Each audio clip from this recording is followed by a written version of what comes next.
Hello, hello, creative people. My name's Dave Allen, and this is my studio. Today I've got a really special guest. My friend Greg is in the studio, and he's a master illustrator and all-around talented artist. He's been doing a lot of things with 3D printing recently, and he owns 2 3D printers.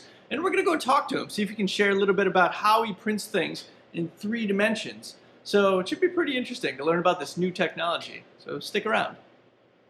Hey, Greg, what are you working on? Making some stuff. So this is what's called a FDM 3D printer, which I believe stands for Fusion Deposited Modeling. That's probably completely wrong. I don't know. But it's basically a glorified hot glue gun. This filament here is, well, this one's PET.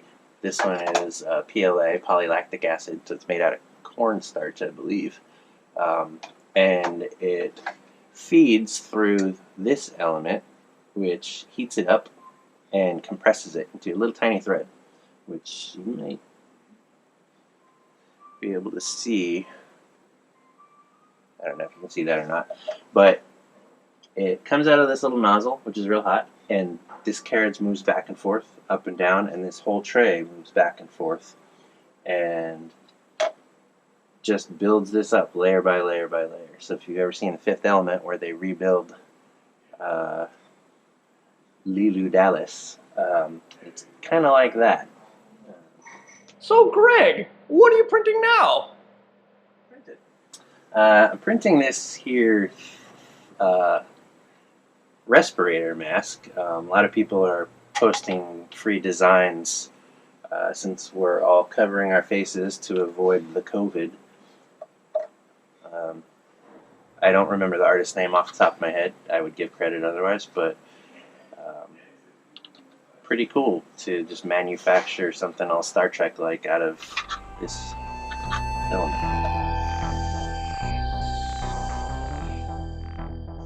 Hey, Greg, how long have you been working in the basement of Nicholson File? I have always been here and will always be here. So that was today's piece about 3D printing.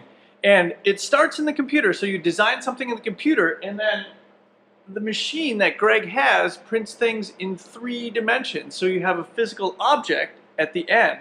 And super big thanks to Greg for sharing his process about how he prints things 3-dimensionally. And big thanks to the Gordon School for allowing me to share my practice. And remember, everyone, stay creative. Until next time, I'm Dave Allen. This is my studio.